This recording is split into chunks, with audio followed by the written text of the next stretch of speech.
বীরভূমের দিঘলগাঁও গ্রাম মাঠের শুক্রবার এক জনসভা থেকে তৃণমূল কংগ্রেসকে তীব্র আক্রমণ করলেন আম জনতা উন্নয়ন পার্টির চেয়ারম্যান হুমায়ুন কবির। সভায় উপস্থিত ছিলেন বোলপুর বিধানসভা দলের প্রার্থী সৈয়দ সারওয়াদি সহ জেলার অন্যান্য প্রার্থীরা। বক্তব্য রাখতে গিয়ে তিনি মুখ্যমন্ত্রী মমতা ব্যানার্জি এবং তৃণমূল নেতা অনুব্রত মণ্ডলকে কটাক্ষ করেন। তিনি বলেন, 4ই মের পর অনুব্রত মণ্ডলকে বাঘ নয় ছাগল বানানো হবে। এছাড়াও বীরভূমের উন্নয়নের নামে দুর্নীতির অভিযোগ তোলেন তিনি। সম্প্রতি ভাইরাল হওয়া ভিডিও প্রসঙ্গে হুমায়ুন কবির দাবি করেন, কিছু অংশ সত্যি হলেও বাকি অংশ এআই প্রযুক্তি ব্যবহার করে বিকৃত করা হয়েছে। বিষয়টি নিয়ে আইনি পদক্ষেপ নেওয়ার কথাও জানান তিনি। এই জনসভায় ঘিরে বীরভূমের রাজনৈতিক মহলে জোর চর্চা শুরু হয়েছে। ব্যুরো রিপোর্ট, বাংলার কণ্ঠ।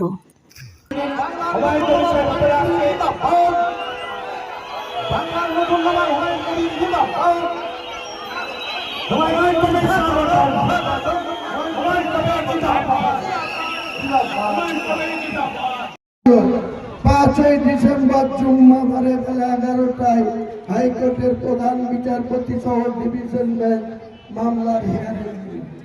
সেখানে কলকাতার প্রাক্তন মেয়র সিপিএম এর নেতা তিনি বললেন, বাবরি মসজিদ যদি ভিত্তি স্থাপন হয় তাহলে নাকি দাঙ্গা হবে।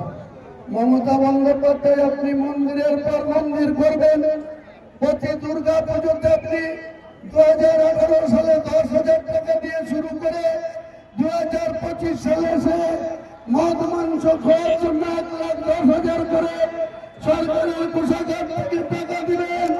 আর মুসলমানদের টাকায় হুমায়ুন কবির যখন 32 বছর আগে যে বাবরি মসজিদ বানা হয়েছিল, সেই বাবরি মসজিদ যখন তারা ঘোষণা করছে, তখন আপনি তাকে দাঙ্গাবাজ বলছেন।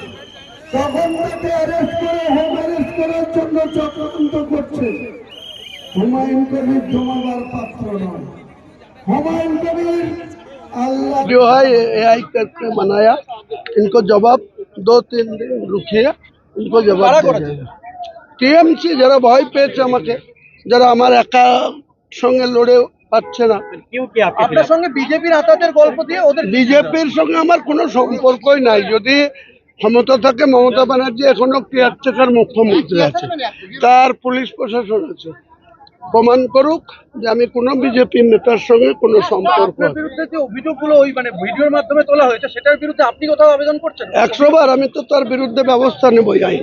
বলছি